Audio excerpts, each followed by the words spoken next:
नमस्कार, स्वागत है दोस्तों आपका उत्कर्ष क्लासेज की इस ऑनलाइन क्लास में। दोस्तों, हम पूर्व की कक्षा से एक बिंदु को अनवरत पढ़ते आ रहे हैं और वह है हमारा उपसर्ग और प्रत्यय का तुलनात्मक अध्ययन। उपसर्ग और प्रत्यय के जो तुलनात्मक अध्ययन की वार्ता है, यह हमारी पूर्व की 2 कक्षाओं में चल चुकी है।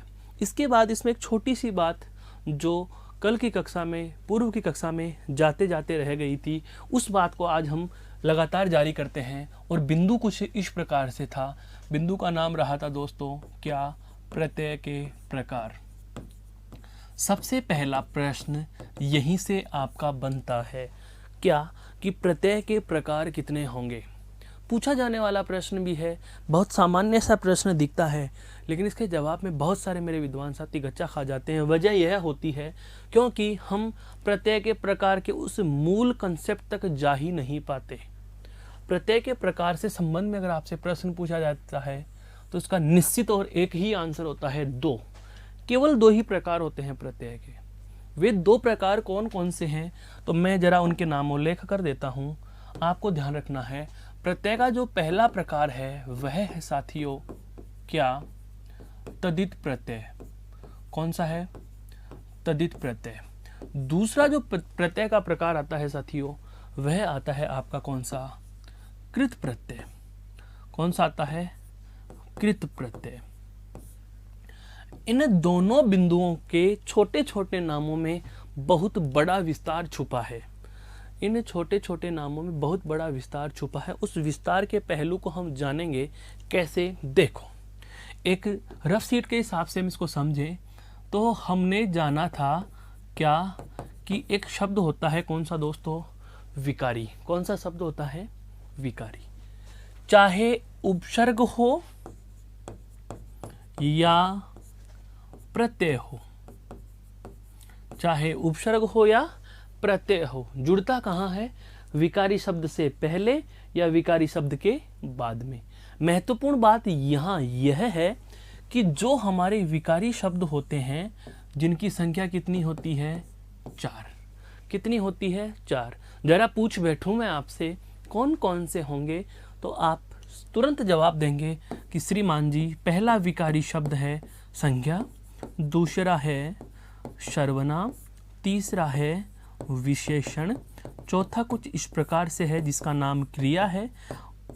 तो ये 4 जो विकारी शब्द होते हैं, मैं कहूँ इन 4 से पहले या इन 4 के बाद। पहले यदि कोई शब्दांश जोड़ोगे तो वह किसके रूप में जुड़ेगा? उपसर्ग के रूप में। किसके रूप में जुड़ेगा? उपसर्ग के रूप में जुड़ेगा। और यदि इन 4 के पश्चात यदि कोई शब्दांश जोड़ते हैं साथियों तो वह किसके रूप में जुड़ता है? वह प्रत्यय के रूप में जुड़ता है। किसके रूप में जुड़ता है? प्रत्यय के रूप में जुड़ता है। महत्वपूर्ण बात यहाँ यह नहीं कि जुड़ता किसके है, महत्वपूर्ण बात यहाँ यह है कि जो ये चारों के चारों विकारी शब्द हैं, इनको हम एक ही नाम से संबोधित कर बैठे और उसका नाम क्या था? विकारी। इसी के साथ हमने एक बात और जानी थी कि प्रत्यय हो या उपसर्ग हो, ये दोनों स्वयं कैसे हैं? तो स्वयं के लिए हम यही कहते हैं कि ये अव्यय स्वरूप होते हैं। कैसे होते हैं साथियों? अव्यय स्वरूप होते हैं। मैं कह सकता हूं ये अव्यय जैसे हैं। कैसे हैं? अव्यय जैसे हैं। अर्थात अव्यय स्वरूप या अव्यय के जैसे शब्द, उन्हीं को क्या कहा जाता है? अव्यय स्वरूप। तो उपसर्ग और प्रत्यय तो अव्यय या अव्यय स्वरूप हैं, अर्थात अविकारी जैसे हैं। कैसे हैं? अविकारी जैसे हैं। और जुड़ किसके साथ रहे हैं? विकारी शब्द के साथ। तो इनके योग से जो रिजल्ट निकल कर आ रहा है, जो रिजल्ट निकल कर आ रहा है, अर्थात जो हमें परिणाम प्राप्त होगा, वह परिणाम क्या आएगा दोस्तों? अविकारी आएगा। क्या आएगा? अविकारी आएगा। पुनः सुनिए पूरी बात को। उपसर्ग और प्रत्यय दोनों में कोई सा एक हो या दोनों हो, दोनों ही कैसे होते हैं? अव्यय स्वरूप होते हैं, अव्यय के जैसे होते हैं, अर्थात अविकारी जैसे होते हैं। जुड़ते किसके साथ में हैं? विकारी के साथ में हैं। तो विकारी के साथ किसका योग हो रहा है? अविकारी का योग हो रहा है। यदि विकारी के साथ उपसर्ग का योग होगा तो फॉर्मूला क्या बनेगा बता देता हूं, अविकारी प्लस विकारी। अविकारी अर्थात उपसर्ग के साथ में क्या जुड़ रहा है, विकारी। यह तथ्य हम जान चुके हैं, यह तथ्य हम जान चुके हैं। उसके बाद दूसरी बात आती है क्या, यदि विकारी के साथ प्रत्यय जुड़ेगा तो एक फॉर्मूला तो यह हो गया, दूसरा क्या बनेगा दोस्तों, दूसरा बनेगा विकारी प्लस अविकारी, विकारी प्लस अविकारी। यहां पर आप क्या कहोगे, अविकारी का मतलब किससे है, प्रत्यय से। प्रत्यय किसके साथ जुड़ रहा है, विकारी। मेरे कहने का मतलब यही हुआ कि विकारी शब्द के साथ प्रत्यय हो या विकारी शब्द के साथ उपसर्ग हो, है तो वह विकारी और अविकारी का योग ही है, तो वह अविकारी और विकारी का योग ही। इन चारों फॉर्मूलों का, इन चारों सूत्रों का जो परिणाम निकल कर आता है साथियों, जो रिजल्ट मैं बात कर रहा हूं वह क्या निकल कर के आएगा, अविकारी निकल कर आएगा। यही बात हम पूर्व की कक्षा में बहुत अच्छे से समझ चुके हैं, जान चुके हैं, और यह बात हमारे जैन में चिरस्थायी हो चुकी है। अब हम जो चल रहे हैं वो यहाँ चल रहे हैं कि प्रत्यय के जो दो प्रकार हैं ये दो ही क्यों बने, इसकी पहले तो वजह समझो। तद्धित प्रत्यय क्या होता है और कृत प्रत्यय क्या होता है, इसकी परिभाषाएं यहाँ छुपी हैं। ये दो प्रकार यहीं से निकल करके आएंगे। आपको पता है उपसर्ग और प्रत्यय का योग सदैव विकारी शब्दों के साथ होता है। जैसा कि हम पूर्व की कक्षा के जब उपसर्ग और प्रत्यय का तुलनात्मक अध्ययन कर चुके थे, उस समय मैंने तथ्य नंबर 7 लिखवाया था कि इनका योग अर्थात उपसर्ग सदैव केवल और केवल विकारी शब्दों के साथ जुड़ते हैं या प्रत्यय केवल और केवल विकारी शब्दों के साथ जुड़ते हैं।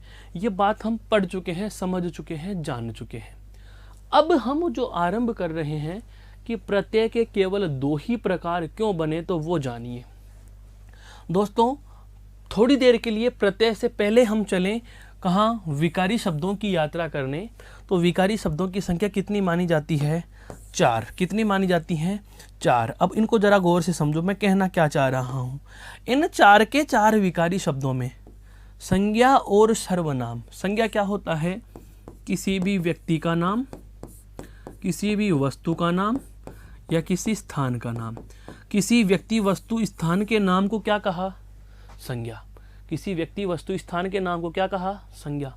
मतलब यह हुआ कि दुनिया में जो भी है उसका नाम है, दुनिया में जो भी है उसका नाम है, और नाम को क्या कहा जाता है, संज्ञा कहा जाता है। मेरे कहने का आशय यही हुआ कि नाम अर्थात संज्ञा। नाम को ही क्या कहा गया है, संज्ञा कहा गया है। दुनिया के सब नाम संज्ञा है, चाहे वह मेरा खुद का नाम हो, चाहे वह आपका खुद का नाम हो, चाहे आपके साथी का नाम हो, चाहे किसी सजीव का नाम हो, निर्जीव का नाम हो, चल का नाम हो, अचल का नाम हो, स्थिर का नाम हो, गतिशील का नाम हो, अपरिवर्तनशील का नाम हो, परिवर्तनशील का नाम हो, जड़ चेतन, दृश्य अदृश्य, यथार्थ और भाव, किसी भी रूप में कोई चीज़ क्यों ना हो, सबका कोई न कोई नाम होता है। और उसी नाम को क्या दिया गया है, संज्ञा। उसी के बाद हम पढ़ते हैं कि संज्ञा के स्थान पर प्रयुक्त होने वाले शब्द क्या कहलाते हैं, सर्वनाम। संज्ञा क्या है, व्यक्ति वस्तु स्थान का नाम। तो मैं ये कहूँ कि इनके स्थान पर आने वाला शब्द, इनके स्थान पर आने वाला शब्द क्या कहलाएगा, सर्वनाम कहलाएगा। संज्ञा के स्थान पर प्रयुक्त होने वाला शब्द क्या कहलाएगा, सर्वनाम कहलाएगा। दोनों चीजें क्लियर हो गई। और इन दोनों की विशेषता है, इन दोनों की विशेषता बताएं। समझना जरा, संज्ञा और सर्वनाम की विशेषता बताने वाला, संज्ञा और सर्वनाम की विशेषता बताने वाला वह क्या कहलाता है दोस्तों, विशेषण कहलाता है। क्या कहलाता है, विशेषण कहलाता है। मेरे कहने का आशय यह हुआ कि संज्ञा और सर्वनाम की विशेषता बताने वाला क्या कहलाएगा, विशेषण कहलाएगा। संज्ञा और सर्वनाम क्या है, तो संज्ञा है व्यक्ति वस्तु और स्थान का नाम। सर्वनाम क्या है, व्यक्ति वस्तु स्थान के नाम के स्थान पर प्रयुक्त होने वाले शब्द। बहुत एक महत्वपूर्ण से एक लॉजिकली बात बोल रहा हूं। सर्वनाम क्या है, संज्ञा के स्थान पर प्रयुक्त होने वाला नाम। मैं ऐसा नहीं बोलूँगा, मैं कहूँगा व्यक्ति वस्तु स्थान का नाम अर्थात संज्ञा। तो व्यक्ति वस्तु स्थान के नाम के स्थान पर प्रयुक्त होने वाले शब्द क्या हैं? सर्वनाम। और दोनों की, इन संज्ञा और सर्वनाम, इन दोनों की विशेषता बताने वाला क्या है? विशेषण। तो मेरे दोस्तों, इन तीनों का संबंध प्रत्यक्ष या अप्रत्यक्ष रूप से किससे है? नाम से है। किससे है? नाम से। बहुत अच्छे से जानना है इस बात को। जब तक ये अंतर समझ में नहीं आएगा हम आगे नहीं बढ़ पाएंगे। याद करिए एक ऐतिहासिक पहलू, जब हम बात कर रहे थे क्रिया के प्रकार की, किसके प्रकार की बात कर रहे थे? क्रिया के प्रकार की। प्रयोग व संरचना के आधार पर क्रिया के जब हम 6 या 8 प्रकार पढ़ते हैं तो 2 नाम हमारे समक्ष उपस्थित होते हैं। एक नाम आता है दोस्तों नाम धातु क्रिया। कौन सी आती है? नाम धातु क्रिया। और दूसरा नाम आया था हमारे पास कृदंत क्रिया। क्या नाम आया था? कृदंत क्रिया। हो न हो, इन दोनों नामों का भी सीधा संबंध इन 4 नामों से ही है। इन 4 नामों से ही है। जिस समय मैंने आपके समक्ष क्रिया के प्रकार प्रस्तुत किए थे पूर्व की कक्षा में, तब हमने यह जाना था क्या कि नाम धातु जो क्रिया है वह संज्ञा, सर्वनाम और आपके विशेषण के प्रत्यय लगा देने से बनी है। संज्ञा, सर्वनाम और विशेषण के प्रत्यय लगा देने से बनी है। संज्ञा, सर्वनाम और विशेषण के प्रत्यय लगा देने से क्यों बनी है? तो इसके लिए भी हम जानेंगे दोस्तों क्या कि संज्ञा, सर्वनाम और विशेषण का अप्रत्यक्ष संबंध किससे होता है? नाम से होता है। किससे होता है? नाम से होता है। क्यों होता है? पुनः जान लीजिए। संज्ञा क्या होता है? व्यक्ति, वस्तु और स्थान का नाम। संज्ञा क्या होता है? व्यक्ति, वस्तु और स्थान का नाम। और इनके स्थान पर आने वाला शब्द क्या होता है? सर्वनाम। तो जाहिर सी बात है इन दोनों का मतलब किससे हुआ? नाम से। और विशेषण क्या है? इन दोनों की विशेषता बताने वाला। तो जाहिर सी बात है संज्ञा, सर्वनाम और विशेषण ये तीनों कौन से वर्ग के हो गए? तो इन तीनों के लिए अगर आपसे पूछा जाए तो आप ये कहेंगे कि इन तीनों का कौन सा वर्ग हो गया? ये तीनों नाम वर्ग के हो गए। कौन से वर्ग के हो गए दोस्तों? नाम वर्ग के हो गए। समझ में आया? तो नाम वर्ग के हो गए, नाम से क्रिया बनाई, उसको हमने नाम धातु नाम दिया था। शेष रही क्रिया किससे बन गई थी? कृदंत से। तो ये जो क्रिया के 2 प्रकार थे, ठीक उसी प्रकार से हमारे प्रत्यय के भी हमारे समक्ष 2 ही प्रकार उपस्थित हो रहे हैं। एक नाम आया तदित प्रत्यय और दूसरा नाम आ गया कृत प्रत्यय। तदित प्रत्यय और कृत प्रत्यय कहाँ से निकलेंगे? कि संज्ञा, सर्वनाम और विशेषण अर्थात तीनों जो नाम हैं, इन नाम के जुड़ने वाला, इन नामों के जुड़ने वाला प्रत्यय के जुड़ने वाला प्रत्यय, नामों के जुड़ने वाला प्रत्यय। नाम कौन कौन है भाई? नाम है संज्ञा, नाम है सर्वनाम और नाम है विशेषण। तो संज्ञा, सर्वनाम और विशेषण के प्रत्यय जुड़े। अब आप ये कहोगे कि इन 4 के प्रत्यय क्यों जुड़ते हैं? यह बात हम जान चुके हैं। केवल प्रत्यय विकारी शब्द के साथ जुड़ेगा, उपसर्ग केवल विकारी शब्द के साथ जुड़ेगा। विकारी शब्दों की कुल संख्या हमें पता है 4। 4 में से कितने ले लिए मैंने? 3। 3 कौन कौन से? संज्ञा, सर्वनाम और विशेषण। तीनों का संबंध किससे है? नाम। तो नाम के जुड़ने वाला प्रत्यय एक श्रेणी का हो गया।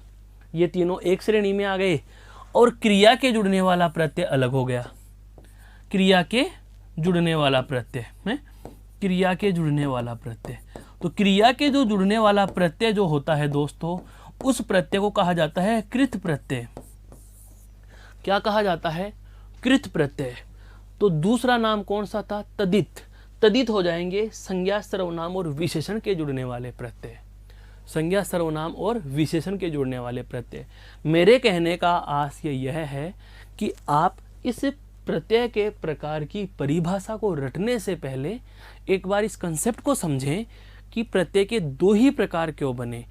2 ही प्रकार इसलिए बने क्योंकि विकारी शब्दों की केवल 2 श्रेणियां होती हैं। एक श्रेणी हो गई कार्य का बोध कराने वाली, अर्थात कार्य का होना या करना बताने वाले शब्द अर्थात क्रिया, और एक है नाम का बोध कराने वाले शब्द। नाम का बोध कराने वाले जो शब्द हैं उनमें नाम आते हैं संज्ञा, सर्वनाम और विशेषण। और क्रिया है किससे बनी है? धातु से। तो नाम की श्रेणी अलग हो गई और क्रिया की श्रेणी अलग हो गई। नाम वाली श्रेणी जो है वह कौन से प्रत्यय में जाएगी दोस्तों?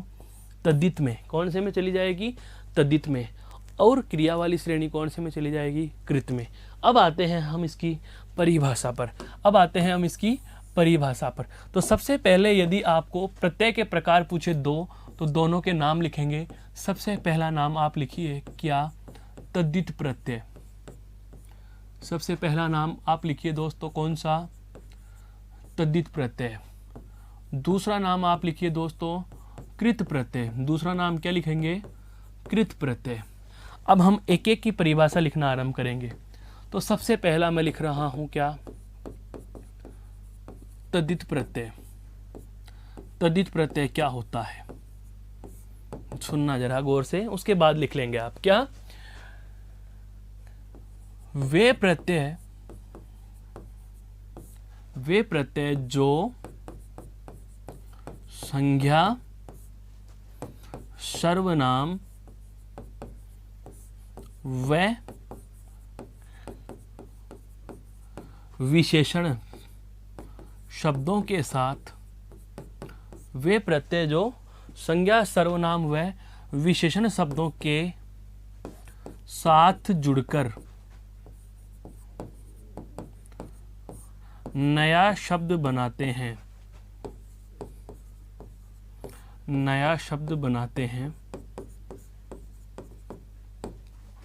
उन्हें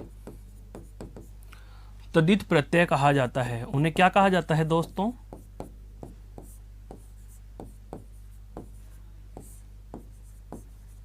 तद्धित प्रत्यय कहा जाता है। उन्हें क्या कहा जाता है? तद्धित प्रत्यय कहा जाता है। मेरे कहने का आशय यह हुआ कि ऐसे प्रत्यय जो केवल नाम पदों के साथ जुड़ रहे हैं। नाम का मतलब अभी अभी हमने जाना है, नाम का मतलब है संज्ञा से, सर्वनाम से और विशेषण से। इन तीनों को कौन सी श्रेणी में रखा है? नाम के। क्यों? दुनिया के सब नाम संज्ञा, इनके स्थान पर आने वाला शब्द सर्वनाम। तो संज्ञा और सर्वनाम दोनों एक चीज हो गई, और इन दोनों की विशेषता बताने वाला क्या है? विशेषण। तो ये तीनों नाम श्रेणी के पद हैं, और नाम श्रेणी के पद अर्थात संज्ञा, सर्वनाम और विशेषण शब्दों के साथ जुड़कर नया शब्द बनाते हैं। ऐसे प्रत्ययों को क्या कहा जाता है? तद्धित कहा जाता है। यहाँ तक की बात समझ में आई। अब एक नई चीज और जानो। वो नई चीज क्या है? कुछ इस प्रकार से समझेंगे इस नई चीज को। क्या? जैसे मैं ये कहूँगा कि कोई भी, मान लीजिए यह विकारी शब्दों में क्या है? कोई ना कोई नाम पद है। नाम पद का मतलब संज्ञा, सर्वनाम या विशेषण है। नाम पद का मतलब क्या है दोस्तों? संज्ञा, सर्वनाम या विशेषण। इसके साथ हम प्रत्यय जोड़ेंगे, तो यह प्रत्यय क्या कहलाएगा? आप कहोगे कि सर तद्धित कहलाएगा, क्योंकि हमने परिभाषा पढ़ ली। बिल्कुल तद्धित कहलाएगा। तो तद्धित यदि किसी शब्द के अंत में प्रत्यय के रूप में जुड़ेगा, तो तद्धित जिसके अंत में आए, ध्यान से समझना, बहुत अच्छी चीज बताने जा रहा हूं। तद्धित जिसके अंत में जाएगा उसे क्या कहा जाएगा? देखो, तद्धित तय प्लस ए, तद्धितांत। ये तद्धितांत क्यों बना? मैंने सीधा लिख दिया। मेरे कुछ विद्वान दोस्तों की समस्या आ गई कि सर ये क्या लिख दिया आपने। दोस्तों इसको पुनः समझ लीजिए, तद्धितांत क्यों बन रहा है, तद्धितांत ही क्यों बन रहा है, ये बता देता हूं। प्रथम शब्द का अंतिम वर्ण क्या है? तय में जुड़ा हुआ स्वर ए। तो मैं इसको ऐसे लिख सकता हूं या नहीं? तद्धित हलंत योग ए, लिख सकते हैं हम इनको। उसके बाद में इधर क्या बचा हुआ है? ए, और उसके बाद में है न और तय। देखो ए और ए मिलकर के क्या होगा दोस्तों? आ। क्या हो जाएगा? आ हो जाएगा। इधर क्या बचा है? तद्धित हलंत, उसके बाद में ए और ए का योग आ, फिर है न और तय। देखो दीर्घ स्वर संधि से हमने ए और ए जोड़ करके क्या बना लिया? आ बना लिया। तो मैं इसको ऐसे भी तो लिख सकता हूं, तद्दी तय में आ जोड़ेंगे तो क्या बनेगा? ता, और न का न और तय। अर्थात तद्धित प्रत्यय जिसके अंत में है, उसे हम क्या कहेंगे दोस्तों? तद्धितांत कहेंगे। क्या कहेंगे? तद्धितांत कहेंगे। ये शब्द ध्यान रखना, कहने का मतलब यह हुआ कि जो क्रिया के दो प्रकार होते हैं, जिसमें एक क्रिया होती है नाम धातु क्रिया, जो संज्ञा सर्वनाम या विशेषण पदों के प्रत्यय लगा देने से यदि कोई शब्द क्रिया का रूप धारण कर लेता है, जैसे अपना शब्द सर्वनाम है, ना और जोड़ दिया, अपनाना क्रिया बन गई, तो ये क्रिया तो क्या कहलाएगी, नाम धातु कहलाएगी। लेकिन इस शब्द का परिचय यदि आपसे पूछ लिया जाए कि ये शब्द कौन सा शब्द है, तो आप ये कहोगे कि ये शब्द तद्धितांत शब्द है। कैसा शब्द है दोस्तों, तद्धितांत शब्द है। बहुत मेजर प्रश्न है ये। अपनाना शब्द है, अपनाना शब्द है, विकल्प सुनना, संज्ञा, सर्वनाम, विशेषण और तद्धितांत। अब तद्धितांत नाम ही नहीं सुना होता मेरे दोस्तों, तो हम वहाँ तक तो जा ही नहीं पाते। हम संज्ञा, सर्वनाम और विशेषण में सोचते हैं कि अपना शब्द विशेषण सर्वनाम शब्द है, हो सकता है अपनाना भी सर्वनाम ही होगा। अरे भाई, अपनाना तो क्रियापद है। कैसा पद है, क्रियापद है। और क्रिया कौन सी, नाम धातु। विकल्प में आपको क्रियापद नहीं दिया, तो ये शब्द कैसा है, तद्धितांत है। क्यों, क्योंकि तद्धित प्रत्यय इस शब्द के, अब अपना शब्द था अपना, और अपना शब्द कैसा शब्द है, अपना शब्द जो है वह सर्वनाम शब्द है। कौन सा शब्द है दोस्तों, सर्वनाम शब्द है। और सर्वनाम शब्द के साथ में मैंने क्या जोड़ा है, ना प्रत्यय। क्या जोड़ा है, ना प्रत्यय। संज्ञा, सर्वनाम या विशेषण पदों के साथ जो भी प्रत्यय जुड़ते हैं उन्हें तद्धित कहा जाता है। जिस किसी शब्द के अंत में तद्धित होता है, तद्धित जिसके अंत में होता है उसे तद्धितांत कहते हैं। तो सर्वनाम प्लस ना, यहाँ पर नाम तद्धित प्लस ना हो रहा है, तो जाहिर सी बात है ऐसा शब्द क्या कहलाएगा, तद्धितांत कहलाएगा। इतने हिसाब से तो शायद मेरे हिसाब से आपने कभी समझा भी नहीं होगा तद्धितांत क्या होता है। तो परिभाषा में हम एक लाइन और जोड़ देंगे, क्या, इनसे बनने वाले शब्द, इनसे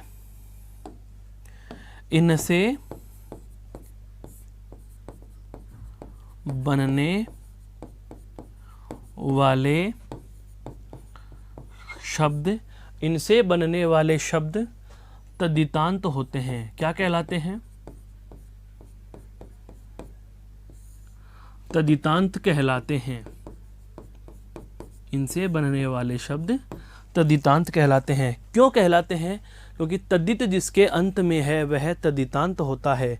तद्धित जिसके अंत में है वो क्या कहलाता है दोस्तों, वह तद्धितांत कहलाता है। उदाहरण की बात करें, जैसे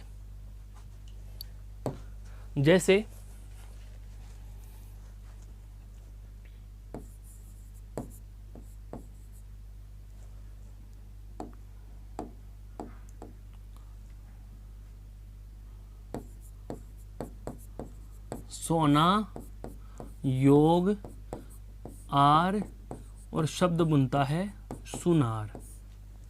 सोना, योग, आर बराबर क्या बनता है, सुनार। बहुत ध्यान से सुनना इस चीज को, सब समझ में आएगा। सोना क्या है दोस्तों, एक धातु का नाम है। क्या है, धातु का नाम है। और धातु का नाम है तो जाहिर सी बात है मैं इसे क्या कहूँगा, संज्ञा शब्द। क्या कहूँगा, संज्ञा शब्द।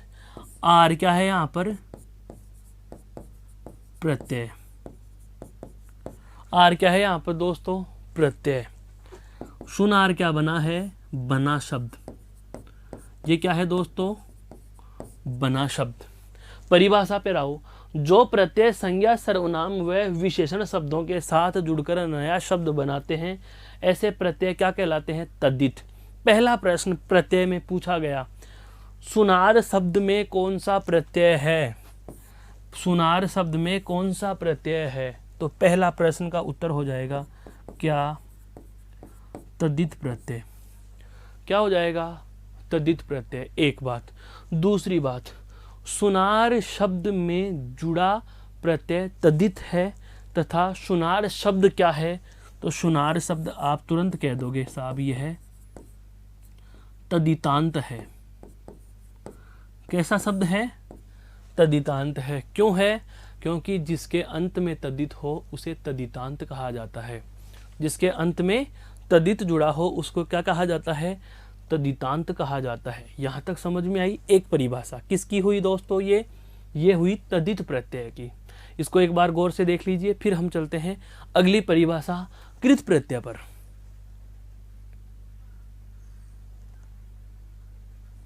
देखो अब हमें पता चल चुका क्या कि संज्ञा सर्वनाम और विशेषण नाम से संबंधित है और इनसे जुड़ने वाले प्रत्ययों क्या कहा, तद्धित। अब बात आएगी किसकी, क्रिया की। क्रिया का मूल रूप क्या होता है दोस्तों, यह प्रश्न पूछा भी गया है। क्रिया का मूल रूप, क्रिया का मूल रूप पूछा गया एक परीक्षा में, तो क्रिया का मूल रूप होता है अर्थात धातु। क्यों, हम जब क्रिया पढ़ते हैं तब पहली लाइन में यह सुनते हैं क्या, कि संस्कृत की धातुओं में ना प्रत्यय जोड़ देने से, संस्कृत की धातुओं में ना प्रत्यय जोड़ने से जो नया शब्द बनता है हिंदी में उसे क्रिया नाम से संबोधित किया जाता है। तो क्रिया का मूल रूप क्या है, धातु है, अर्थात क्रिया किससे बनी, धातु से बनी। अब आती है बात क्या, कृत प्रत्यय की। तो देखो नाम से जुड़ने वाले प्रत्यय तो क्या हो गए, तद्धित। तो क्रिया के जुड़ने वाले प्रत्यय क्या होंगे, कृत प्रत्यय होंगे। क्या होंगे दोस्तों, कृत प्रत्यय होंगे। तो मैं इसकी परिभाषा कुछ इस प्रकार से लिखूंगा, क्या, दूसरा प्रकार क्रिया का प्रत्यय वाला कौन सा, कृत प्रत्यय, कि वे प्रत्यय जो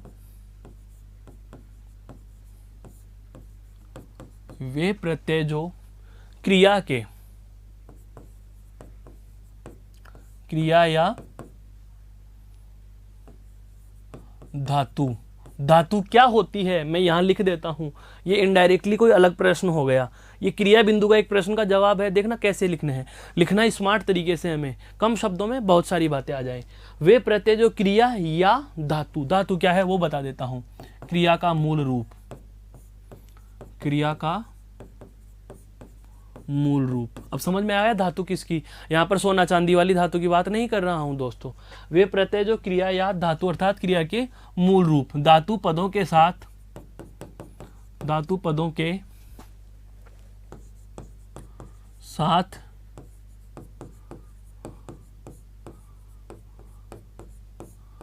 जोड़े जाते हैं। वे प्रत्यय जो क्रिया या धातु पदों के साथ जोड़े जाते हैं उन्हें कृत प्रत्यय कहा जाता है, उन्हें कृत प्रत्यय कहा जाता है, उन्हें कृत प्रत्यय कहा जाता है। कुछ समझ में आया। क्रिया पदों के या क्रिया के मूल रूप अर्थात धातुओं के साथ जुड़ने वाले जो भी प्रत्यय होते हैं, तो मैं यही कह दूंगा कि संस्कृत की धातु से हम ना प्रत्यय जोड़कर जो भी क्रिया बनाते हैं, तो क्रिया शब्द भी अपने आप में एक कृत प्रत्यय का उदाहरण हो गया। समझ में आया, क्रिया शब्द भी अपने आप में एक कृत प्रत्यय का उदाहरण है। क्यों, क्योंकि उसमें हम धातु के ना प्रत्यय जोड़ते हैं। और नियम यही कह रहा है, परिभाषा यही कह रही है कि क्रिया या क्रिया के मूल रूप अर्थात धातु पदों के साथ जुड़ने वाले प्रत्ययों को कृत प्रत्यय कहा जाता है। अब बात आती है कि साहब कृत प्रत्यय तो इनको कह दिया, जिस प्रकार से तद्धित प्रत्यय जुड़ने वाले शब्द को तद्धितांत कहा था, ठीक उसी प्रकार से कृत प्रत्यय जिसके अंत में जुड़ता है उसे क्या कहा जाएगा। तो ये बात और जानो, यह बात हम कुछ इस तरीके से जानेंगे, क्या कि हमारे पास क्या था, विकारी शब्द, और विकारी शब्द के साथ में हमने क्या जोड़ा है दोस्तों, प्रत्यय। विकारी शब्द के रूप में हमारे पास क्या है, क्रिया, क्रिया के साथ जुड़ रहा है क्या, प्रत्यय।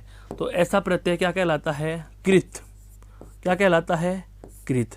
और कृत जिसके अंत में जुड़ता हो, कृत जिसके अंत में जुड़ता हो, तो ऐसे शब्द क्या कहलाएंगे, ऐसे शब्द क्या कहलाएंगे, यह हमें जानना है। तो ऐसे शब्द ध्यान दीजिए, यह क्या है, तय वर्ग का अंतिम वर्ण या तय वर्ग का प्रथम वर्ण। तो हम कहें व्यंजन संधि में जाएंगे दोस्तों। एक व्यंजन संधि है, व्यंजन संधि का एक नियम है क्या, कि यदि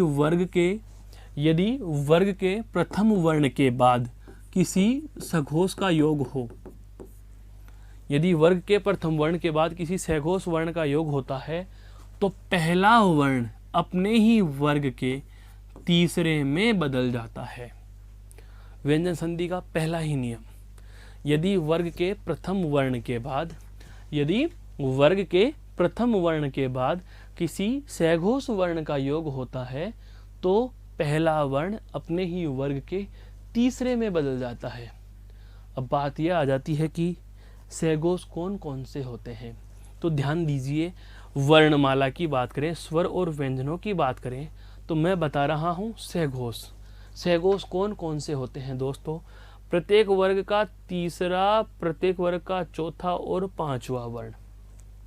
प्रत्येक वर्ग का तीसरा, चौथा और पांचवा वर्ण। जब हम वर्ण विचार या वर्ण व्यवस्था पढ़ते हैं तब इस बात पर हमारा बहुत अच्छे से प्रकाश डाला जाता है, बहुत ज़्यादा जोर रहता है कि सघोष अघोष हमें याद हो। घोष का मतलब होता है गूंज या आवाज का कंपन करना, प्राणवायु का कंपन के साथ बाहर निकलना। तो जिस वर्ण के उच्चारण में आवाज कंपन ज्यादा करती है, गूंजती ज्यादा है, उसे सघोष वर्ण कहा जाता है। और ऐसे वर्णों की हिंदी में अगर आपसे कुल संख्या पूछी जाए, बिल्कुल, यदि ऐसे वर्णों की कुल संख्या पूछी जाए तो 31 होते हैं, 30 + 1। अभी बता देता हूँ कौन कौन से होंगे। तो प्रत्येक वर्ग का तीसरा, चौथा और पांचवा वर्ग कितने होते हैं? 5। प्रत्येक वर्ग में से 3-3 ले लिए तो 5 × 3 = 15, तो ये हो गए। इसके साथ साथ आपका अंतस्थ वर्ग पूरा, य, र, ल और व। और ऊष्म वर्ग का अंतिम वर्ण कौन सा है? तो 15 और 5 कितने हो गए दोस्तों? 20। इसके साथ साथ सभी स्वर भी क्या होते हैं? सहघोष होते हैं। और स्वरों की संख्या कितनी होती है? 11 है। कितनी होती है? 11 है। तो 15 और 5 20 और 11 31। कितने हो गए सहघोष वर्ण? कुल 31। हिंदी में सहघोष की संख्या पूछे तो कितने बताने हैं? 31 बताने हैं। नियम क्या है व्यंजन संधि का? पहला वह सुनिए, यदि किसी भी वर्ग के प्रथम वर्ण के बाद वर्ग कितने हैं? 5। कौन कौन से हैं मैं वो वर्ग भी बता देता हूं दोस्तों, वर्ग जान लो। वर्ग 5 कौन कौन से हैं? क वर्ग है, च वर्ग है, ट वर्ग है, त वर्ग है और प वर्ग है। किसी भी वर्ग के प्रथम वर्ण के, अब इन सभी वर्गों का प्रथम वर्ण यही तो हुआ। क वर्ग का पहला वर्ण क, च वर्ग का च, ट वर्ग का ट, त वर्ग का त और प वर्ग का प। प्रत्येक वर्ग के प्रथम वर्ण के बाद यदि, ध्यान से सुनना, सघोष का योग हो पांचवें के अलावा, कौन सा छोड़कर? पांचवा छोड़कर कोई भी सहघोष जुड़े। हाँ, ये संधि में बहुत अच्छे से समझा रखा है, आपको देखना समय मिले तब संधि का वीडियो। क्या कि यदि वर्ग के प्रथम वर्ण के बाद पांचवे के अलावा किसी भी सहघोष का, क्योंकि पांचवा यहाँ पर गिना है ना, सहघोष में होता है, तो इस पांचवे के अलावा, अब सभी वर्गों का पांचवा, तो कितने वर्ण छोड़ दिए? 5। कुल 31 में से 5 छोड़ दो, शेष कितने रहे? 26। 26 कौन कौन से रह गए? वर्ग का तीसरा और चौथा, अर्थात 5 दूनी 10। और इसके अलावा ये, रे, ले, वे और है, 5 ये हो गए। कितने हो गए? 10 और 5 15, प्लस 11 के 11 क्या आपके? स्वर। तो 15 और 11 कितने हो गए? 26। इन 26 में से कोई भी वर्ण यदि योग करता है तो यह पहला वर्ण अपने ही वर्ग के तीसरे में बदल जाएगा। पहला वर्ण अपने ही वर्ग के तीसरे में बदल जाएगा। अब इधर आ जाओ, यहां पर ध्यान दीजिए, ये तय वर्ग का पहला वर्ण तय हमें दिख रहा है और उसके बाद किसका योग हो रहा है? ए वर्ण का। ए वर्ण में सहघोष, स्वर सहघोष है, अर्थात वर्ग के पहले वर्ण के बाद सहघोष का योग हो रहा है, तो पहला वर्ण अपने ही वर्ग के तीसरे में बदलेगा, अर्थात तय के स्थान पर क्या बन जाएगा दोस्तों? द वर्ण आदेश हो जाएगा। इधर क्या बचा था? क्री। तय का बना दिया द और आगे लिखा हुआ है अंत। क्या लिखा हुआ है? अंत। सबको जोड़ो, क्री का तो क्री, द में ए जोड़ेंगे तो द पूरा हो गया, आगे न और तय, अर्थात शब्द क्या बना? कृदंत बना। शब्द क्या बना? कृदंत बना। ये देखो, क्रिया के प्रकार में दूसरा प्रकार कौन सा आता है दोस्तों? कृदंत क्रिया आती है, अर्थात ऐसी क्रियाएं जिसके अंत में कृत प्रत्यय जुड़ा हो उसे हम कृदंत क्रिया कहते हैं। उसे हम क्या कहते हैं? कृदंत क्रिया कहते हैं। मेरे दोस्तों, ये बहुत अच्छी सी चीज़ थी, छोटी सी बात को बताने के लिए कितना सारा विवरण हमने लिया। यह बात अब समझ में आ चुकी होगी कि जब मैं यह लिख दूं परिभाषा में क्या कि तदित प्रत्यय के योग से बनने वाले शब्द तदितांत होते हैं, तो आप बताइए क्या हम यह नहीं लिख सकते क्या कि इन प्रत्ययों के योग से बनने वाले शब्दों को कृदंत कहा जाता है? तो लिखेंगे अब इसमें क्या कि इस प्रत्यय के योग से बने शब्द कृदंत कहलाते हैं। इस प्रत्यय के योग से बने शब्द क्या कहलाते हैं दोस्तों? कृदंत कहलाते हैं। क्या कहलाते हैं? कृदंत कहलाते हैं। जैसे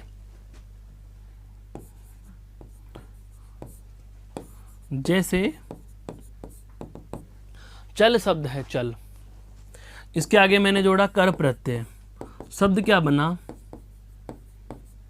चलकर। शब्द क्या बन गया? चलकर। चल एक धातु रूप है, कर प्रत्यय है, चलकर शब्द बना, तो ये शब्द तो क्या कहलाएगा? शब्द तो क्या कहलाएगा? कृदंत। और अगर आपको प्रत्यय का प्रकार पूछ ले तो क्या कह दोगे? कृत प्रत्यय। क्या कह लोगे? कृत प्रत्यय। क्या कह दोगे? कृत प्रत्यय।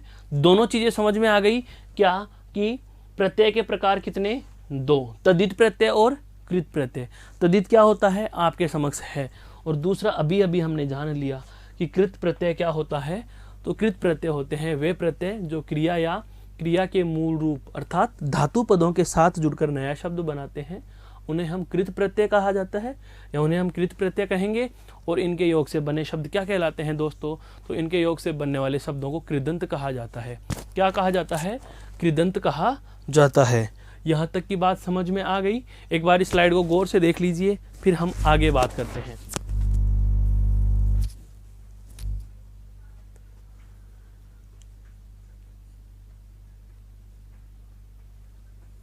ये था कौन सा आपका? कृत प्रत्यय।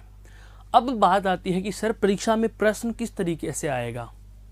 जैसे कि हमने पूर्व की कक्षाओं में जाना था उपसर्ग में प्रश्न कैसे पूछते हैं। तो उपसर्ग में 3 प्रकार के प्रश्न पूछे थे। सबसे पहला प्रश्न आया था मूल शब्द का। दूसरे प्रकार का प्रश्न आता है संधि पद देकर के विच्छेद करवा लेगा और मूल शब्द या उपसर्ग पूछ लेगा। तीसरा आता है एकाधिक उपसर्ग वाले पद। ऐसे ही प्रत्यय में प्रकार पूछे अगर आपसे प्रश्नों के, तो प्रश्नों के प्रकार के ऊपर हम चर्चा करेंगे। उसके साथ साथ फिर कुछ एक विशेष प्रत्ययों पर भी हमारी चर्चा होगी। तो पहले हम चलते हैं इसके विशेष प्रत्ययों पर।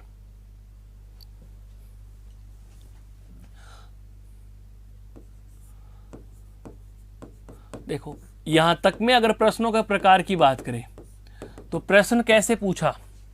प्रश्न कैसे पूछा? शब्द लिख रहा हूं मैं, सजावट, बनावट, सजावट, बनावट,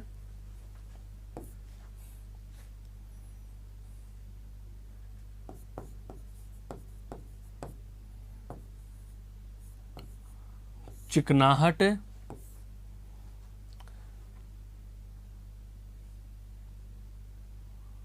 मिलावट। प्रश्न क्या है सुनना। पहला प्रकार, दिए गए शब्दों में भिन्न प्रत्यय कौन सा है? भिन्न प्रत्यय वाला शब्द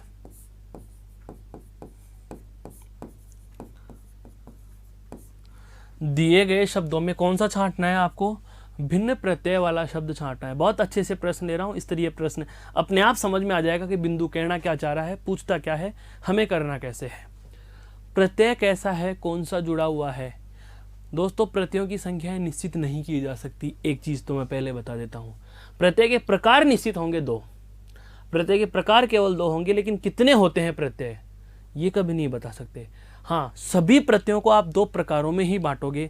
अभी मैं बताऊंगा 2 में ही क्यों बढ़ते हैं, उस पर भी हम चर्चा करने वाले हैं। अभी हम कर भी चुके हैं कि जैसे विकारी शब्द 4 होंगे और चारों विकारी शब्दों के ही केवल प्रत्यय जोड़े जा सकते हैं। तो संज्ञा, सर्वनाम और विशेषण के जुड़े तो सारे प्रत्यय तद्धित हो गए, और यदि क्रियापदों या धातु पदों के साथ जुड़ते हैं तो वो प्रत्यय क्या कहलाते हैं? कृत कहलाते हैं। रटने वाले विद्यार्थी और समझने वाले विद्यार्थी में क्या अंतर होते हैं, कहाँ वह विद्यार्थी गच्चा खा जाता है, गलती करता है, हम उस बिंदु पर भी चर्चा करने वाले हैं। पहले जरा देखिए इधर, बिन प्रत्यय वाला शब्द छांटिए। पहला प्रश्न आपसे पूछ लिया, आप क्या करो, इस शब्द को, इस शब्द को, इस शब्द को और इस शब्द को धीरे धीरे पढ़िए, स्लो मोशन में है। सजावट, सजावट, आवट, कौन सी ध्वनि, भिन्न ध्वनि क्या आ रही है अंत में? आवट। बनावट, यहां भी क्या आया? आवट। चिकनाहट, यहां पर क्या आ रहा है, आहट, मिलावट, यहां भी क्या आया, आवट। पहला प्रश्न, भिन्न प्रत्यय वाला शब्द, ये आहट प्रत्यय है और ये आवट प्रत्यय है, एक प्रकार। ये कौन सा हो गया, एक प्रकार हो गया। यहां तक तो आपको कोई दिक्कत नहीं आई, यहां तक तो कोई दिक्कत नहीं आई मेरे दोस्तों को, जरा सी भी दिक्कत नहीं आई। सही बात है, आनी नहीं थी दिक्कत, यहां तो दिक्कत आनी ही नहीं थी। फिर दूसरा प्रश्न, एक, फिर आगे बढ़ रहा हूं। शब्द लिखा हुआ है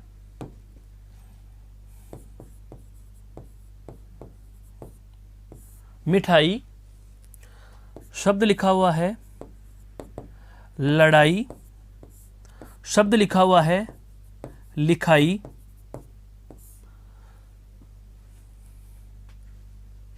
और शब्द लिखा हुआ है छपाई। शब्द लिखा हुआ है पढ़ाई।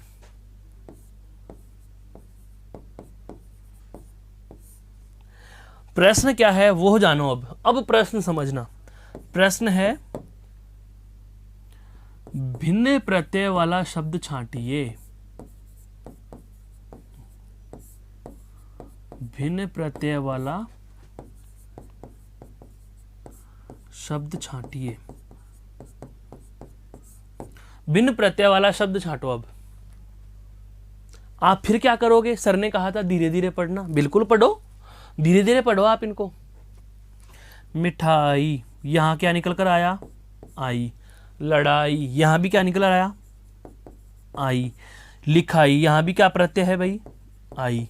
यहां भी क्या प्रत्यय है, आई। और यहां भी प्रत्यय क्या है दोस्तों, आई। ये लो जी, भिन्न प्रत्यय कहां से छाटेंगे। सर ने तो दिमाग खराब कर दिया, प्रश्न ही कुछ ऐसा पूछ लिया कि प्रत्यय तो सभी में एक जैसा है और प्रश्न ये कह रहा है भिन्न प्रत्यय छाटो। भाई छाटेंगे कहां से। बिल्कुल दोस्तों, इसमें भी भिन्न प्रत्यय है।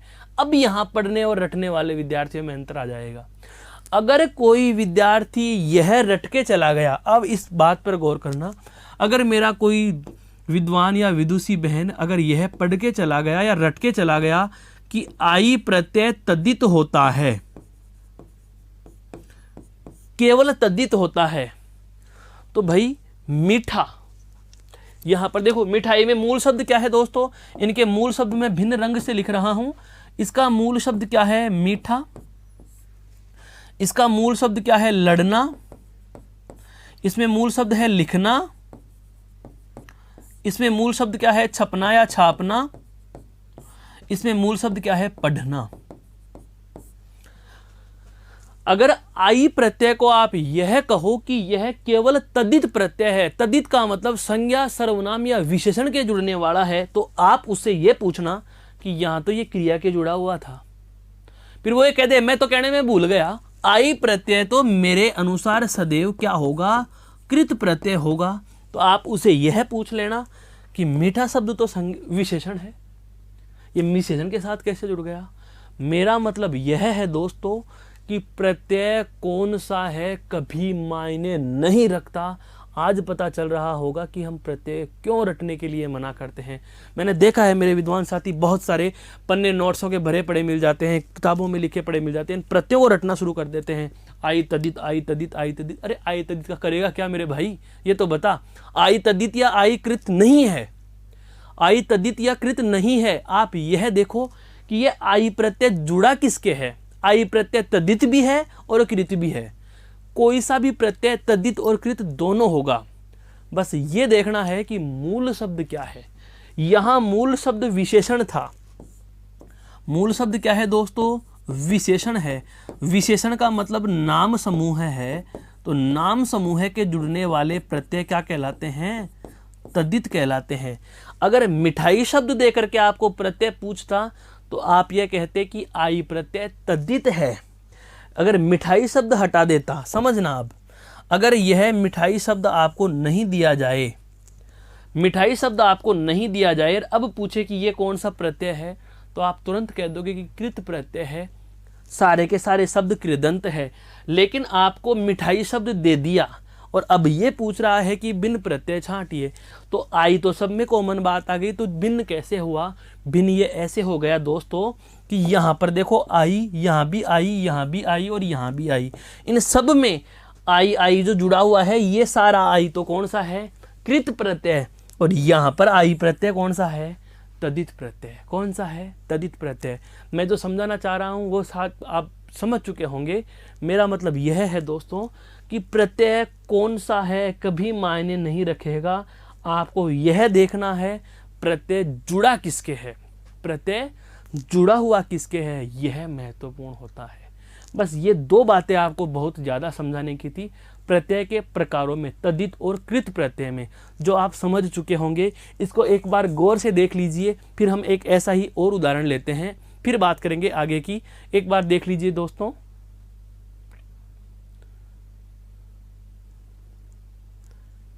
अब देखो अगली बात, इसी में अगली बात एक और जान लेते हैं। मैं शब्द लिख रहा हूं कुछ,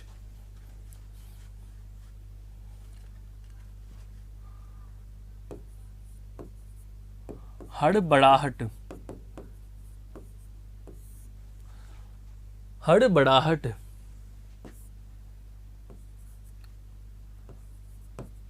घबराहट, हड़बड़ाहट, घबराहट, बिल्कुल है। और एक शब्द लिख दिया गया चिकनाहट। अब आपसे पूछे कि प्रत्यय निकालो, तो आप हड़बड़ाहट अर्थात आहट, यहां भी क्या है दोस्तों? आहट, और यहां भी क्या है दोस्तों? आहट। लेकिन अब बात आए प्रत्यय का प्रकार, तो देखो पहली बात तो क्या, कौन सा प्रत्यय है? आहट प्रत्यय। कौन सा प्रत्यय है? आहट प्रत्यय। लेकिन अब ये पूछ लिया जाए कि प्रत्यय का प्रकार या भिन्न प्रत्यय छांटो, तो आहट आहट तो तीनों में हमें कॉमन बात मिल गई, आहट आहट हमें तीनों में कॉमन बात मिल गई। लेकिन अब मूल शब्द निकालेंगे, तो मूल शब्द को हम अलग रंग से लिख देते हैं। हड़बड़ाहट में मूल शब्द क्या है दोस्तों? हड़बड़ाना। क्या हो गया? हड़बड़ाना। इसमें क्या हो गया? घबराना। और इसमें क्या है? चिकना। क्या है? चिकना। और आगे बढ़ो, बात यहीं खत्म नहीं हो रही। बात यहीं खत्म इसलिए नहीं हुई क्योंकि ये दोनों तो क्या है दोस्तों? क्रिया। ये दोनों तो क्या है? क्रिया। जबकि चिकना शब्द क्या है? विशेषण। चिकना शब्द क्या है? विशेषण। और आपको सर ने बताया क्या था? सर ने तो हमें यह बताया था कि अगर क्रियापदों के प्रत्यय जुड़ रहा है तो उस प्रत्यय को आप क्या कहोगे? कृत प्रत्यय। क्या कहोगे? कृत प्रत्यय कहेंगे। और बना हुआ शब्द क्या कहलाएगा? कृदंत कहलाएगा। अब आहट प्रत्यय रट के ही चला जाए कि आहट तो साहब कृत प्रत्यय या कृदंत होता है, तो यहाँ भी वो कृति करके आएगा और कृत करते ही गलत हो जाएगा। क्यों? क्योंकि ये आहट प्रत्यय यहाँ पर कौन सा है दोस्तों? तद्धित प्रत्यय है। क्या है? तद्धित प्रत्यय है। आश्चर्यचकित कर दिया है। वास्तव में यही होता है दोस्तों, गलती यही कर जाते हैं। प्रत्यय कौन सा है कोई महत्व नहीं रखता, प्रत्यय कौन सा है कभी महत्व नहीं रखता। कौन कौन से प्रत्यय महत्व के हैं उनको आपको नाम ही याद रखने हैं डायरेक्ट ही, उनकी शब्द की उनकी संख्या ही बता दूंगा। 8 प्रत्यय हम बात करेंगे अभी चंद समय में, जो ऐसे हैं जिनके आपको डायरेक्ट नाम याद रहने चाहिए। उन 8 के अलावा कोई प्रत्यय काम का नहीं है, क्योंकि प्रत्यय का प्रकार निश्चित नहीं कर सकते। जिस शब्द के साथ इनका प्रयोग होता है, अगर वह शब्द संज्ञा शब्द है, सर्वनाम या विशेषण है, तो आप उसे तद्धित प्रत्यय कहोगे और बनने वाले शब्द को क्या कह दोगे? तद्धितांत कह दोगे। और यदि यही प्रत्यय आपके किसी क्रिया या धातु पद के साथ जुड़ा हुआ है तो आप उसे कृत प्रत्यय कह दोगे और बनने वाला शब्द क्या कह जाएगा? कृदंत कहलाएगा। क्या कहलाएगा? कृदंत कहलाएगा। आशा करता हूँ यह वाली बात भी आपके समझ में आ गई। इसे एक बार और गौर से देख लीजिए, फिर हम बात करेंगे दोस्तों विशेष प्रत्ययों की।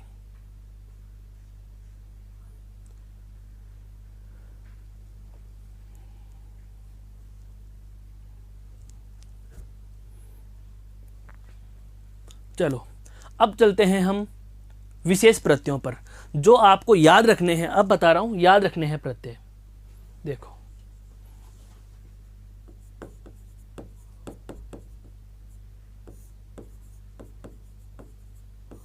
इनको विशेष क्यों कहा वह बात भी समझ में आएगी।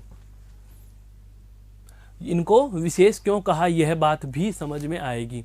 दोस्तों सुनते चलो। जब हम प्रत्यय पढ़ना आरंभ कर रहे थे, जब हम प्रत्यय पढ़ना आरंभ कर चुके थे, उस समय मैंने आपको बताया था कि प्रत्यय के योग से संधि पद बनाए नहीं जा सकते, केवल और केवल उपसर्ग के योग से ही संधि पद बनाए जा सकते हैं। पुनः सुनिए, प्रत्यय के योग से संधि पदों का निर्माण नहीं होता, उपसर्ग के योग से संधि पदों का निर्माण होता है। उपसर्ग के योग से संधि पदों का निर्माण होता है, एक बात। दूसरी महत्वपूर्ण बात मैंने यह भी बताई थी कि प्रत्यय के योग से सामासिक पद बनाए जा सकते हैं। प्रत्यय के योग से सामासिक पद बनाए जा सकते हैं, उपसर्ग के योग से भी सामासिक पद बनाए जा सकते हैं। लेकिन प्रत्यय का यदि प्रथम वर्ण स्वर हो तो मूल शब्द के अंतिम वर्ण पर मात्रा लगा दी जाती है, और यदि प्रत्यय का प्रथम वर्ण व्यंजन हो तो संयोग की तरह जोड़ दिया जाता है। विशेष प्रत्यय की बात क्यों आई ये भी जान लीजिए। ये विशेष प्रत्यय ऐसे हैं कि जब किसी शब्द के साथ इन विशेष प्रत्ययों को जोड़ा जाता है तो पीछे तो जो मात्रा लगनी है या संयोग होना है वो तो होगा ही होगा, लेकिन मूल शब्द के प्रथम वर्ण में भी ये बदलाव कर देते हैं, उसके स्वर में परिवर्तन कर देते हैं, इसलिए इनको विशेष कहा जाता है। उदाहरण से भी हम समझेंगे। पहले हम उन प्रत्ययों को लिखेंगे कौन कौन से हैं, उन प्रत्ययों की हम बात करते हैं। तो ये 8 प्रत्यय ऐसे होते हैं। कौन कौन से हैं लिख रहा हूं मैं, देखो। एक तो है ए, ए बिल्कुल, साथ के साथ आप लिखते भी चलो, ए, ई, दीर्घ ई, इक, ए, य, अयन और आयन। ये कुछ 8 प्रत्यय संख्या में मैंने आपके समक्ष लिख दिए हैं। ए, ई, य, इक, ए, अयन और आयन। इन 8 प्रत्ययों के योग के महत्व को जानिए। क्या मूल शब्द का प्रथम वर्ण क्या हो सकता है? कोई ना कोई स्वर होगा, क्योंकि व्यंजन भी होगा तो व्यंजन में स्वर जुड़ा होगा। देखो कैसे, यदि मूल शब्द का प्रथम वर्ण ए या आ हो तो ए या आ हो आ में बदल जाएगा।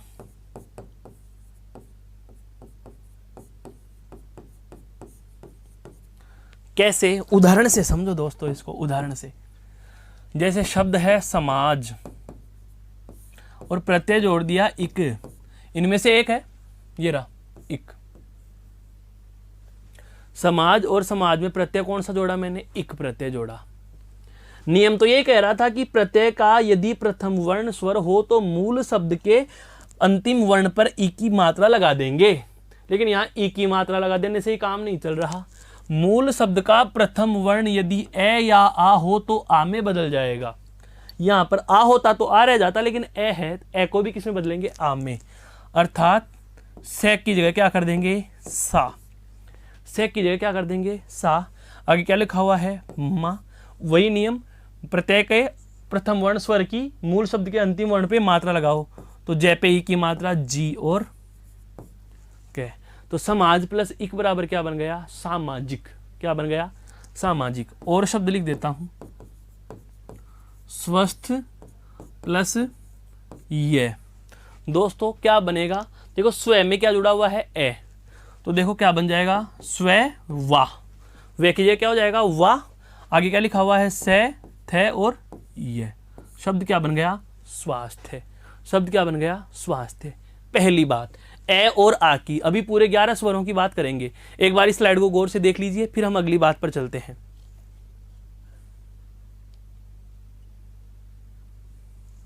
एक चीज हो गई। दूसरी बात, यदि प्रथम वर्ण का स्वर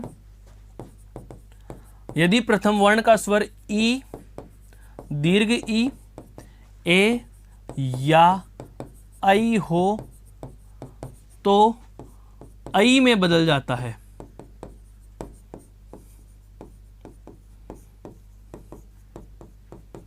अर्थात ई होगा तो भी आई बनेगा, दीर्घ ई होगा तो भी आई बन जाएगा, ए होगा तो भी आई बन जाएगा और आई होगा तो आई रहेगा। ठीक है, जैसे ई का उदाहरण लेते हैं, ई का, हाँ, इतिहास योग इक, शब्द क्या बनेगा दोस्तों, ई की जगह क्या बनाएंगे, आई, तो ये लो जी आई। ती हा से में लघु ई की मात्रा तो सी और कै, ऐतिहासिक है। शब्द देखो दीर्घ ई का, ईश्वर में ये जोड़ो, ये इन्हीं में से है। शब्द क्या बन जाएगा, ऐश्वर्य, क्या बन जाएगा दोस्तों, ऐश्वर्य। एक, एक में ये जोड़ो, क्या बनेगा, ऐक्य, क्या बनेगा, ऐक्य बनेगा, ऐक्य। दोनों बातें समझ में आई? एक बार देख लीजिए गौर से, फिर चलते हैं हम आगे। अभी तो हम 4 और 2 6 स्वर ही जान पाए हैं, अभी तो 6 स्वर ही जान पाए हैं, 4 और 2 6, अभी 5 की और बात कर लेते हैं। आगे देखो, तीसरी बात, यदि प्रथम वर्ण का स्वर उ, ओ या औ हो तो औ में बदल जाएगा।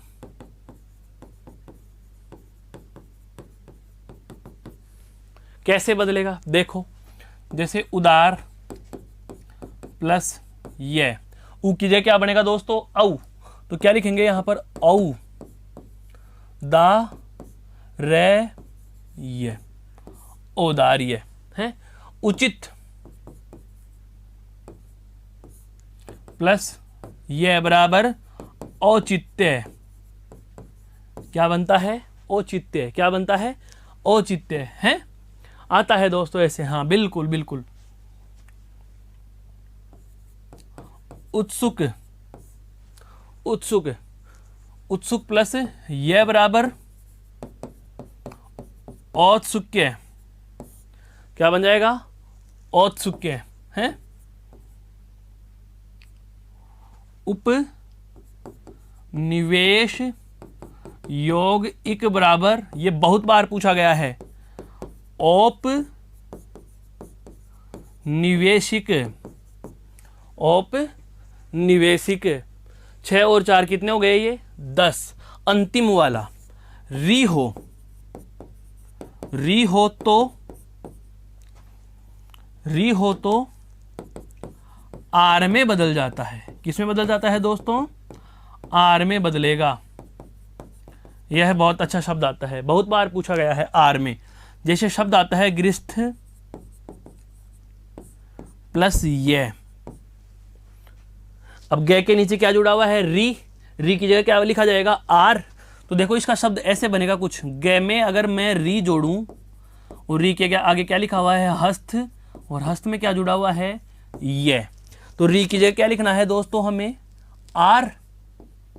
तो ये लो जी मैंने लिख दिया आर।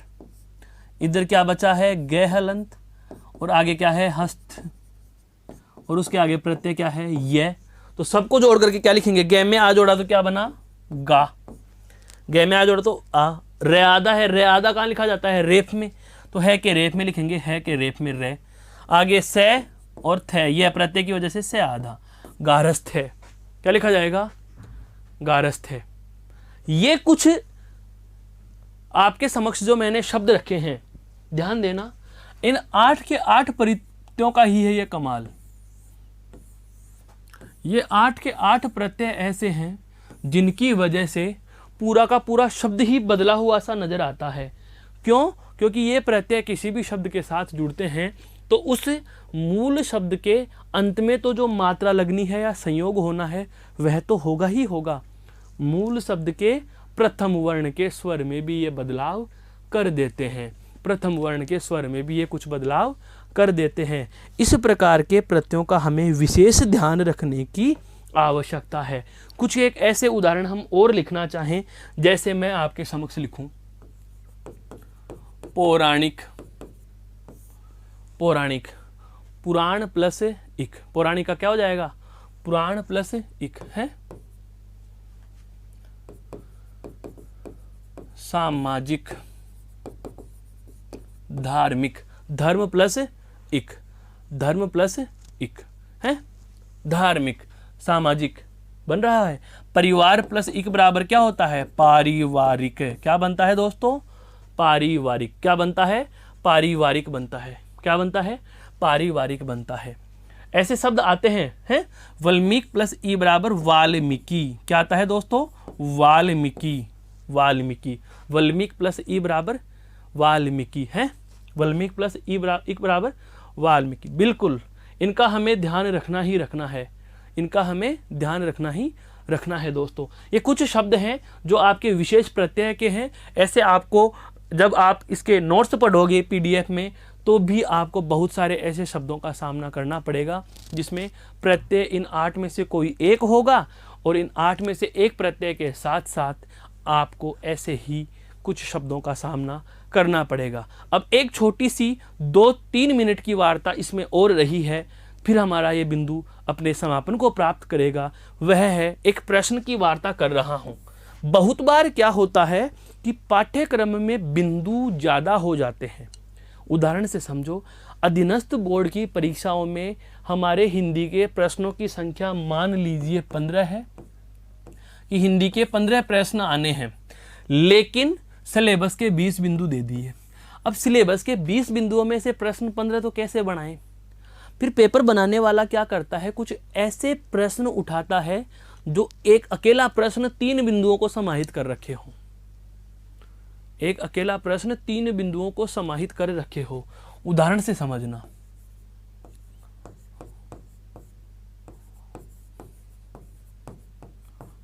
पूर्वोपनिवेशिक, पूर्वोपनिवेशिक। बहुत बार इस प्रश्न का सामना विद्वान साथियों आप लोगों को करना पड़ा है। प्रश्न इसमें से क्या बनता है? इसमें से पहला शब्द प्रश्न बनता है संधि बताइए। इसमें से दूसरा प्रश्न बनता है क्या, मूल शब्द बताइए। इसमें से तीसरा प्रश्न बनता है दोस्तों प्रत्यय बताइए। इसमें चौथा प्रश्न बनता है इसमें से उपसर्ग बताइए। शब्द एक, प्रश्न अनेक। और इसमें से अंतिम जो महत्वपूर्ण प्रश्न बनता है वह बनता है जो बिल्कुल व्याख्याता भर्ती परीक्षा प्रथम श्रेणी अध्यापकों की जो होने वाली है, उसमें ऐसे प्रश्न बहुत बार आते हैं। क्या, इसका शाब्दिक विच्छेद। संधि विच्छेद नहीं पूछा हूं मैं, इसका क्या पूछा है, शाब्दिक विच्छेद। अर्थात वर्ण विन्यास करना है, शब्दों का टुकड़ा करना है, सही शब्द का टुकड़ा करना है। बस यह काम खत्म करने के बाद हमारा बिंदु पूरा हो जाएगा। क्या, पूर्वोपनिवेशिक का मतलब क्या हुआ, पूर्व प्लस औपनिवेशिक। यह तो दोस्तों इसका सबसे पहला जो मैंने किया संधि विच्छेद। सबसे पहले जो मैंने किया वह क्या किया दोस्तों, इसका संधि विच्छेद। और इसमें संधि कौन सी है, इसमें संधि कौन सी है, तो दोस्तों ध्यान रखना, इसमें आपको संधि ए और ओ मिलकर के औ हो रहा है। संधि कौन सी हो जाएगी, बिल्कुल ध्यान रखना है आपको, है दोस्तों, ध्यान रखना है। संधि तो कौन सी ले लेंगे इसमें, वृद्धि। कौन सी ले लेंगे, वृद्धि संधि। दूसरा प्रश्न, मूल शब्द अभी निकाल के दूंगा, प्रत्यय अभी पता चलेगा, उपसर्ग अभी पता चलेगा, और शाब्दिक विच्छेद। अब करते हैं इसके टुकड़े। पूर्व एक पता चल गया, औपनिवेशिक को तोड़ना शुरू करो। औपनिवेशिक को तोड़ोगे तो क्या निकलेगा, उपनिवेश योग इक। फिर इस उपनिवेश को तोड़ना शुरू करेंगे तो क्या हो जाएगा, उपयोग निवेश। फिर निवेश का टुकड़ा करेंगे तो क्या हो जाएगा, नि योग वेश। अब हमारे पास अंतिम टुकड़ा प्राप्त हो गया, मूल शब्द। तो क्या हो गया, वेश। मूल शब्द क्या हो गया, वेश। अगर आपको पूछा है क्या इसने प्रत्यय, तो वेश के आगे देखो क्या लिखा है, केवल हमने इक, तो इक क्या है इसमें प्रत्यय, इक क्या है दोस्तों प्रत्यय। उपसर्ग पूछे तो देखो उपसर्ग पूर्व छाटा, उप छाटा और नी, इनका क्रम भी पूछ सकता है, ऐसे भी लिख दे उप नी और पूर्व तो गलत हो जाएगा। पहला उपसर्ग सबसे पहले लिखो, तो सबसे पहला कौन सा आया पूर्व, पूर्व के बाद आपने क्या हटाया उप, उप के बाद आपने क्या हटाया नी। और शाब्दिक विच्छेद यदि पूछे तो इसको आप वी आकार में लिख देंगे, किस में लिखेंगे वी आकार में लिखेंगे। वी आकार कैसे, यूं लिखोगे आप इसको यूं, इधर से ऊपर से लिखते आओ और लास्ट तक लिखते चलो। कैसे, पूर्व प्लस उप प्लस नी प्लस वेश प्लस इक, यह इसका शाब्दिक विच्छेद हुआ। समझ गए होंगे मैं कहना क्या चाह रहा हूं दोस्तों। यह था आपका उपसर्ग और प्रत्यय का एक मिला जुला प्रश्न का नमूना। ऐसे प्रश्न आपको, ऐसे उदाहरण आपको बहुत सारे नोट्सों में मिल भी जाएंगे। तो आशा करता हूँ ये प्रत्यय के जो प्रकार की बात आज हमने शुरू की थी यह आपको बेहद समझ में आई है। इसमें फिर भी अगर आपके जहन में कोई शंका या समस्या हो तो आप बेझिझक कमेंट करके पूछ सकते हैं। और फिर से मिलेंगे हम किसी नए बिंदु के साथ, नए टॉपिक के साथ, नई कक्षा में। तब तक के लिए धन्यवाद। जय हिंद, जय भारत।